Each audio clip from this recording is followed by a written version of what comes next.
Welcome again sa ating part 2 para sa paggawa ng ating pasta sauce na cherry tomato na may feta cheese. At saka paluto na nga. So by the way guys, so eksakto ang ginawa ko is 15 minutes muna, and then nag-additional ako ng 15 minutes. And then nakita ko nga na soft na ang kamatis. So pag once na soft na siya, mas maganda kung medyo roasted siya. So ginawa ko, tinaas ko yung oven ko ng 400 degrees. Tapos sinet up ko yung oven ng broil. And then i-broil ko siya ng 5 minutes. So, okay. Ready na natin ang ating paglalagyan. And at isa pa pala guys, so sa pasta naman na choice na gagamitin nyo, pwede kayong gumamit ng iba't ibang klaseng pasta. Ito, I don't know kung ito ay, ano ba itong tawag dito sa pasta na ito? Just give me a minute.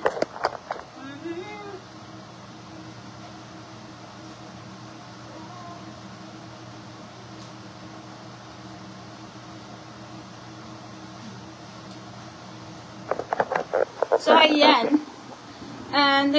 So, maraming different classes ng pasta. So, pwede kayong gumamit ng penny, rigatoni, elbow macaroni,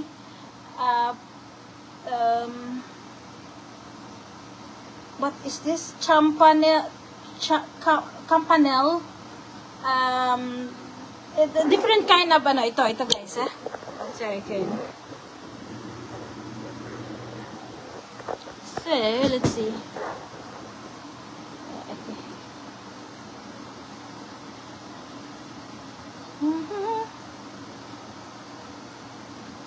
Wait, ano ba ito? Okay. So, ito, nakikita nyo ito guys. So, daming klase. Maliban lang sa ano, parang try to avoid yung mga spaghetti, yung mga linguine, basta yung mga mahabang ano, pasta. So, mas maganda siya sa yung mga maliliit na pasta. So, ayan guys, nagpakulo na rin ako kanina. So, ang pasta na ginamit ko is, ang tawag dito is paccheri. Whatever. Sorry hindi tayo Italian eh. So, ayan.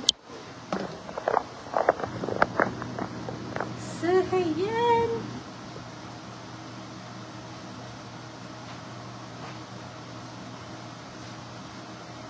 Malapit na yung ating 5 minutes. Matapos, okay. So, ihahanda ko na yung aking pasta. Para pagka ahon is, ilalagay ko na.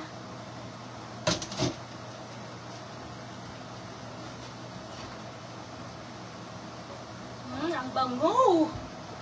Ang bango-bango ng ating pasta sauce.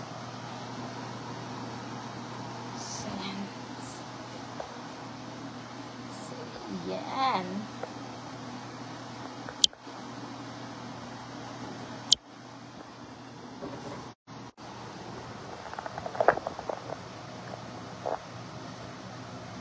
Tabi ko muna ito. Ilalagay ko siya. Okay. So, yan. Look at that. Olive oil ang ating cherry tomato.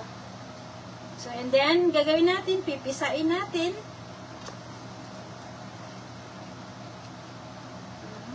Oh gosh. Ang bango.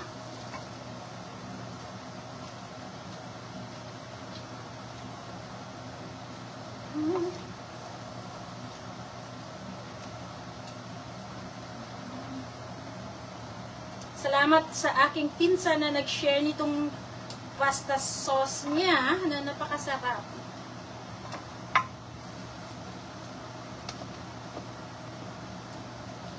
Gusto ko itong gawin kasi alam mo bakit napaka-easy. So, i-prepare mo lang yung tatlong klaseng ingredients. Medyo may kamahalan lang yung feta cheese. But then, it's worth it guys. Masarap.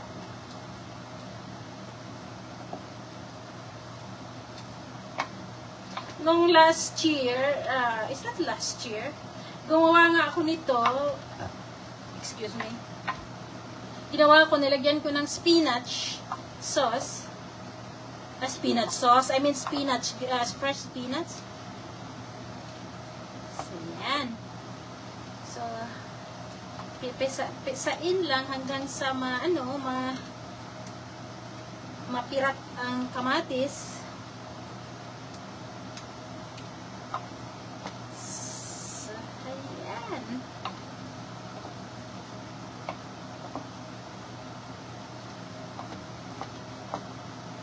Ayan.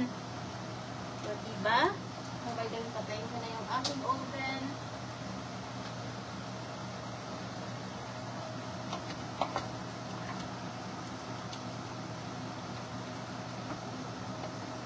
Oh, ganda ng pagkagawa ko nitong sauce. Okay. Then, next thing is, imimix natin siya sa ating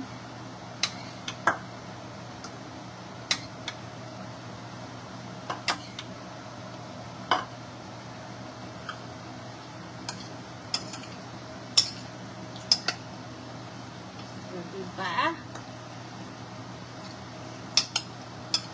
Tamtaman lang ang dami ng sauce na ilalagay natin para hindi ma-overpower naman.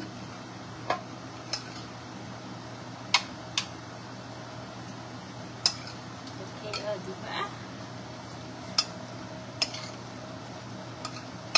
And then, kung gusto nyo,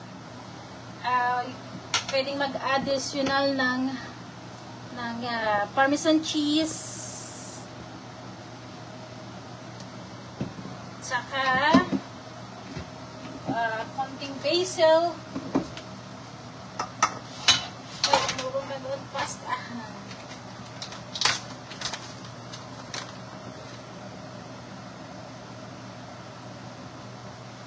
Okay.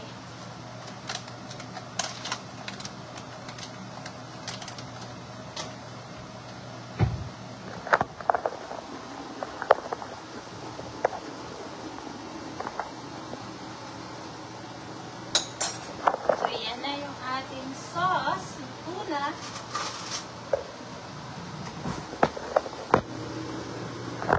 Ay nako, ating video. Pasensya na kayo sa aking mga video. Sometimes, hindi pa kasi tayo sanay sa tinatawag na pagiging content creator at saka videographer. Kaya marami pang palpak. But I tried my best, guys. And thank you for being patient sa aking mga video. So, ayan. So, ayan.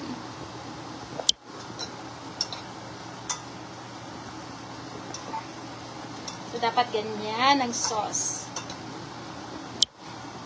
At syempre, hindi matatapos ang ating video na walang tikim, di ba? So, okay. Tikim time.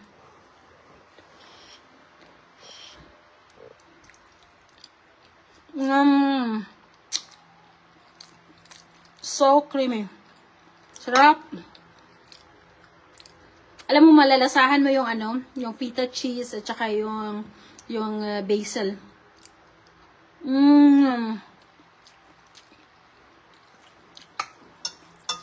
Hindi mo na kailangan ng asin kasi ang yung Parmesan cheese salty na siya, di ba?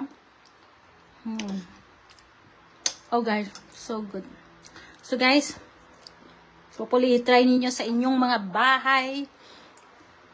Gumawa ako nito for big party but I don't advise it kasi medyo mahal yung yung feta cheese. But like mga small group or just for family, it's a good thing to try. So, and then lumalabas ang pagkabisaya ko. So, and also try fresh basil kasi mas masarap siya.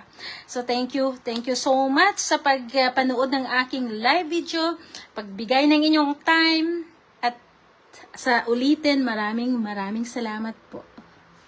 Hanggang sa susunod ulit. So, ayan. I-end ko yung aking video sa aking ginawang sauce.